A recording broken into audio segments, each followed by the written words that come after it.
రేపు చాలా కష్టమైన ఎగ్జామ్ ఉంది. ఎలాగైనా ఈ రోజు నైట్ అంతా కష్టపడి చదివి రాయాలి. లేకపోతే నాకు చాలా భయంగా ఉంది రేపు ఎగ్జామ్ ఎలా రాస్తాను. అమ్మో టైం అప్పుడే 2 అయిపోయిందా. అమ్మో వెళ్ళి పడుకోవాలి, లేకపోతే రేపు ఎగ్జామ్ సరిగ్గా రాయలేను. మైండ్ డిప్రెషన్గా ఉంది. సరే వెళ్ళి పడుకుంటాను. రాత్రి చాలా కష్టపడి చదివాను, అయినా కానీ నేను ఎగ్జామ్ ఫెయిల్ అయిపోయాను. అసలు ఈ మార్క్స్ అమ్మకి చూపిస్తే ఏమంటుందో నాకు చాలా భయంగా ఉంది. పాస్ మార్క్స్ 35 కానీ నాకు 32 వచ్చినాయి.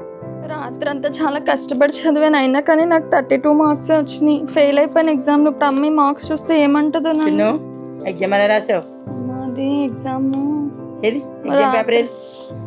అమ్మా నేను రాత్రి అంతా చాలా మార్క్స్ ఏంటి అమ్మా అది కాదమ్మా, నేను రాత్రి అంతా చాలా కష్టపడి మార్క్స్ ఏంటి నిజంగా రాత్రి అంతా చాలా కష్టపడి 32 మార్కులుగా. ఎదురింటి అమ్మాయి చూడు, ఆ పక్కింటి అమ్మాయి చూడు ఎన్ని మార్కులు తెచ్చుకున్నారు. ఇప్పుడు నేను రేపు తలెత్తుకోగలిగినా ఫోన్ చేసి ఇప్పుడు మా పిన్ని కూతురు ఏమంటది, మా అమ్మాయి బోల్ మార్కులు వచ్చినాయి అంటది. నీకు 32 మార్కులు అంటే సిగ్గుసేటు కూడా. ఎన్ని డబ్బులు మీ డాడీ నేను ఎన్ని కష్టపడి సంపాదించి మీకు ఇచ్చి చదివిస్తున్నా. పో నాకు కనపడక అసలు, నాకు అసలు ముఖం చూపించుకో. బయట